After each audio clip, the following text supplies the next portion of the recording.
Assalamualaikum warahmatullahi wabarakatuh. Salam sejahtera bagi kita semua. Perkenalkan, saya Daniel Mehwe, NIM 0419458899, mahasiswa Universitas Terbuka UPBJ Ambon. Pada video simulasi mata kuliah praktik peradilan pidana ini, saya akan membahas mengenai surat dakwaan.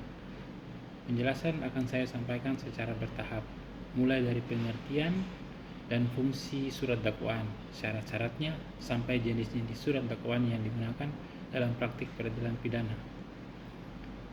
Pengertian dan fungsi surat dakwaan. Pertama, kita mulai dari pengertian surat dakwaan. Dalam hukum acara pidana, surat dakwaan adalah akta yang dibuat oleh jaksa penuntut umum yang berisi rumusan tindak pidana yang didakwakan kepada terdakwa, yang disusun berdasarkan hasil penyidikan. Surat dakwaan inilah yang kemudian menjadi dasar dan pertimbangan bagi hakim dalam memeriksa dan mengadili perkara pidana di persidangan. Dari pengertian ini terlihat bahwa surat dakwaan memiliki kedudukan yang sangat strategis.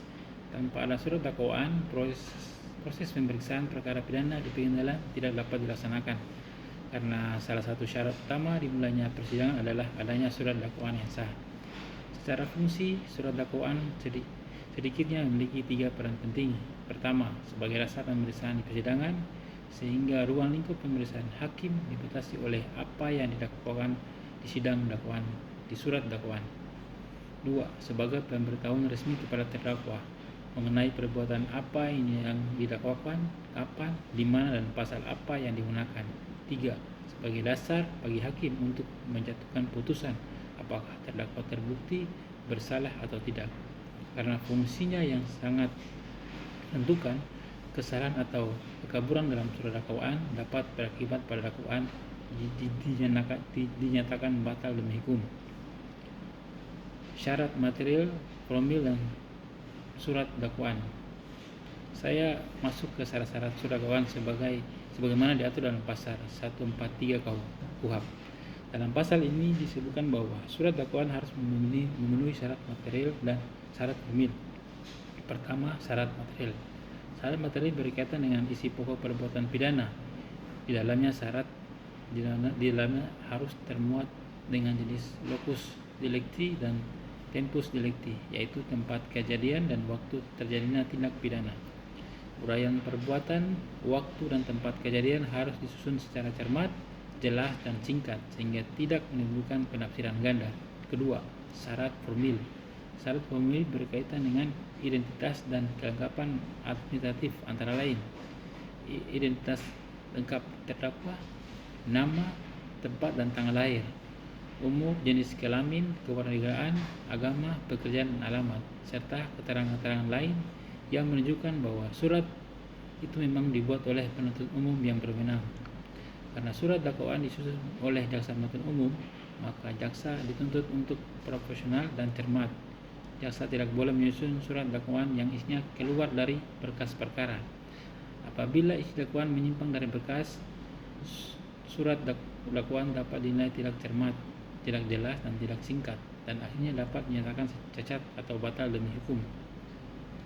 Jenis-jenis surat dakwaan.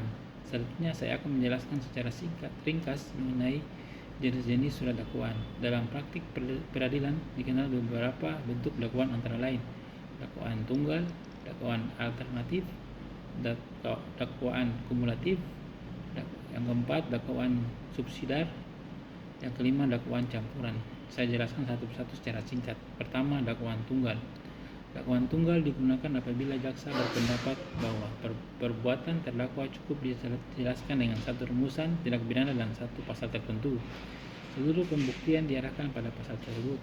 Bentuk ini sederhana, namun jika unsur-unsur dalam pasal ini tidak terbukti, maka dakwaan bisa langsung tidak terbukti. Kedua, dakwaan alternatif. Dakwaan alternatif digunakan bila jaksa melihat kemungkinan lebih dari satu pasal dapat dikenakan terhadap satu rangkaian perbuatan. Dakwaan ini disusun dengan beberapa pilihan pasal, dan ciri khas sering tampak adanya kata atau dalam rumusan dakwaan. Nanti hakim akan memilih pasal yang paling tepat berdasarkan hasil pembuktian. Ketiga, dakwaan kumulatif. Dakwaan kumulatif dipakai apabila satu perkara terdapat dari satu tindak pidana yang dilakukan oleh orang yang sama. Di sini terdakwa dengan dua atau lebih pasal sekaligus. Ciri dalam rumusannya biasanya terdapat kata dan menunjukkan bahwa terdakwa didakwa melakukan tindak pidana yang satu dan tindak pidana yang lain. Keempat, dakwaan subsidiar. Dakwaan subsidiar disusun secara bertingkat dari dakwaan primer yang ancaman pidananya lebih berat, kemudian subsidiar, dan dapat dilakukan lebih subsidiar sepanjang masih dalam satu kelompok perbuatan yang sama. Contohnya sama-sama berkaitan dengan perbuatan menghilangkan nyawa, namun tidak variasi pasal berbeda. Jika dakwaan primer tidak terbukti, hakim masih dapat mempertimbangkan dakwaan subsidiar di bawahnya yang ancaman pidananya lebih ringan. Kelima, dakwaan campuran. Dakwaan campuran adalah gabungan dari beberapa bentuk tadi. Misalnya, satu surat dakwaan terdapat bagian yang bersifat alternatif dan di bagian lain bersifat kumulatif. Di sini biasa digunakan untuk perkara yang lebih kompleks ketika jaksa perlu menggabungkan beberapa konstruksi dakwaan sekaligus. Penegasan dan penutup. Dari uraian tadi dapat ditegaskan kembali bahwa surat dakwaan adalah jantung dari proses peradilan pidana. Surat dakwaan menjadi dasar pemeriksaan persidangan, menjadi pedoman bagi hakim dalam penilaian pembuktian dan penentuan putusan, menjadi pemberitahuan resmi kepada terdakwa mengenai perbuatan dan pasal yang didakwakan. Hakim tidak boleh memutus perkara di luar apa yang termuat dalam surat dakwaan, dan jaksa tidak boleh menyusun surat dakwaan di luar dari isi berkas perkara. Oleh karena itu, surat dakwaan harus disusun secara cermat, jelas, dan singkat. Apabila di kemudian hari dakwaan dinilai tidak cermat, tidak jelas, atau tidak singkat, maka berdasarkan pasal 143 KUHP, surat dakwaan dapat dinyatakan batal demi hukum. Di sisi lain, apabila kekurangannya bersifat formil, jaksa dapat melakukan perbaikan. Akhirnya, perlu diingat bahwa surat dakwaan merupakan akta otentik karena dibuat oleh pejabat yang berwenang, yaitu jaksa penuntut umum. Demikian penjelasan saya mengenai surat dakwaan, mulai dari pengertian, fungsi, syarat, material, dan formil, hingga jenis-jenis dakwaan dalam bentuk peradilan pidana. Terima kasih atas perhatian Bapak dan Ibu tutor dan teman-teman semua. Wassalamualaikum warahmatullahi wabarakatuh.